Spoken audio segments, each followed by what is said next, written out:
चटकदार बाय मोहिनीमध्ये आपल्या सर्वांचे स्वागत आहे। आज आपण बाप्पांचे आवडते खुसखुशीत तळणीचे मोदक केलेले आहे। तळणीचे मोदक खायला छानच लागतात, पण त्याचं आवरण जर खुसखुशीत झालं ना तर ते खाण्याची मजा आणखी वाढते। तर आज आपण पाहणार आहोत असे खुसखुशीत तळणीचे मोदक कसे बनवायचे ते। तर अशाच नवनवीन आणि पारंपरिक रेसिपी पाहण्यासाठी चटकदार बाय मोहिनीला सबस्क्राइब करायचे आहे आणि बेल आयकॉनवर क्लिक करायचे आहे, म्हणजे नवनवीन व्हिडिओज हे तुमच्यापर्यंत पोहोचू शकतील। चला मग तर सर्वप्रथम आपण सारण बनवून घेऊ। तर अर्धा चमचा आपण खसखस घातलेली आहे। पॅन एकदा गरम झाला की गॅस हा मंद आचेवर ठेवायचा आहे। खसखस नाही घातली तरी चालेल, पण घातल्यावर सारणाचा स्वाद हा जास्त वाढतो। आणि 2 वाटी आपण सुकं खोबरं घेऊयात। 2 ते 3 मिनिटाकरता सुकं खोबरं छान परतून घ्यायचे आहे आणि त्यामध्ये काजू आणि बदामचे काप घालायचे आहेत। सुका मेवाही आपण खोबऱ्याबरोबर छान परतून घेऊ। आता ह्या ठिकाणी माझ्याकडे खव्याचे पेढे होते, तर मी अर्धी वाटी खव्याचे पेढे घातलेले आहेत। पेढे नसेल तर ह्या ठिकाणी तुम्ही खवा वापरू शकता। 1 चमचा साखर घातलेली आहे, अर्धा चमचा वेलची पूड घातलेली आहे।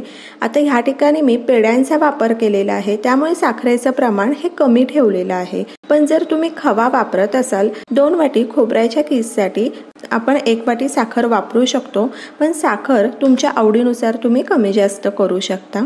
आणि 2 ते 3 मिनिटांसाठी छान मिक्स करून घ्यायचे आहे। आता ह्या ठिकाणी आपलं सारण हे तयार आहे। चला मग तर आपण कणिक भिजवून घेऊ। या ठिकाणी आपण 2 वाटी मैदा घेतलेला आहे। चवीनुसार मीठ घालायचं आहे, मिसळून घ्यायचं आहे। आणि आपलं आवरण आहे हे खुसखुशीत होणार आहे तर ह्या तुपामुळे। तर ह्या ठिकाणी आपण 2 चमचे तूप कडकडीत गरम केलेलं आहे, तर आपण तुपाचं मोहन घालणार आहोत।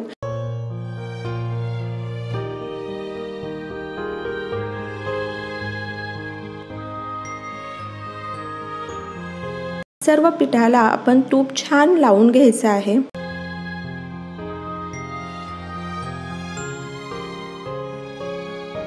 आता आपलं मोहन हे परफेक्ट पडलं आहे की नाही हे कसं कळणार? हातामध्ये जर आपण पीठ घेतलं तर अशा पद्धतीने त्याचा गोळा तयार होतो। त्यावरून आपल्याला कळतं की मोहन अगदी परफेक्ट पडलेलं आहे। जसं लागेल तसं आपण पाणी घालून छान पीठ मळून घ्यायचं आहे। आता आपल्याला हे पीठ अगदी पातळही करायचं नाहीये आणि खूप घट्टही ठेवायचं नाहीये।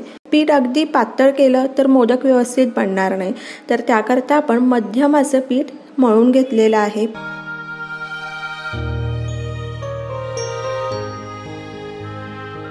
पाच मिनिटांसाठी आपण कणिक झाकून ठेवायची आहे। या ठिकाणी 5 मिनिट झालेले आहे। कणिक पुन्हा एकदा एकसारखी करून घ्यायची आहे आणि आपण गोळे तयार करून घेऊ। आता आपण 11 मोदक करणार आहोत आणि 1 करंजी करणार आहोत, तर त्याकरता 12 गोळे तयार करून घेतलेले आहेत। आता आपण पुऱ्या तयार करायला घेऊ। पुऱ्या सगळ्या तयार करून घेतल्या की पटापट आपण मोदक भरू शकतो, तर त्याकरता आपण 12 पुऱ्या तयार करून घेणार आहोत। पुऱ्या आपल्याला जास्त जाड ठेवायच्या नाहीयेत, तर अशा पद्धतीने आपण पुऱ्या लाटून घ्यायच्या आहेत। या ठिकाणी फक्त मैद्यापासून आपण मोदक बनवणार आहोत। तुम्हाला हवं असेल तर अर्धा मैदा अर्धा गव्हाचं पीठ घेतलं तरी चालेल। पूर्ण गव्हाचं पीठही तुम्ही ह्या ठिकाणी वापरू शकता।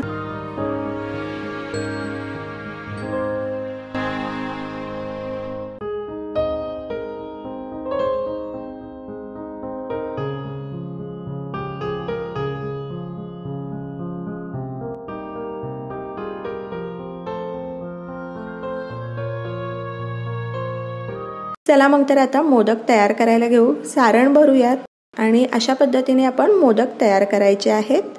आता आपण सर्व मोदक हे तयार करून घ्यायचे आहेत।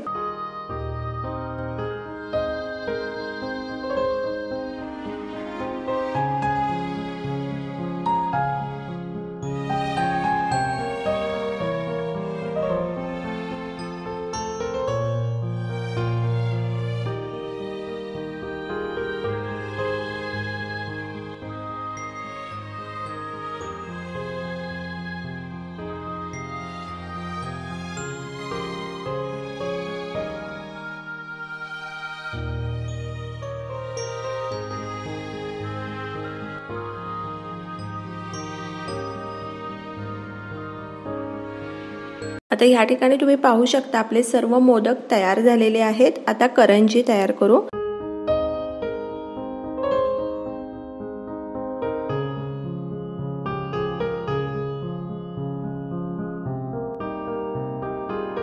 तर या ठिकाणी आपली करंजी ही तयार आहे। तेलही गरम झालेलं आहे। चला मग तर आपण मोदक तळायला घेऊयात। एकदा तेल गरम झालं की मध्यम आचेवर आपण मोदक छान तळून घेणार आहोत।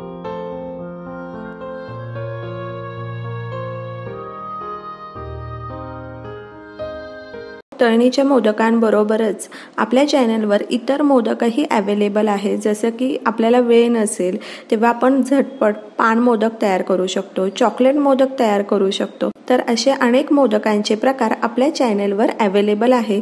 डिस्क्रिप्शन बॉक्समध्ये मी त्याची लिंक शेअर केलेली आहे, ती तुम्ही चेक करू शकता।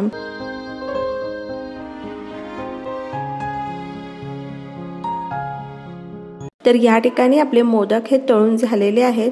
थोड्या वेळ झाऱ्यावर असेच ठेवायचे आहेत की जेणेकरून एक्स्ट्रा तेल हे खाली पडेल।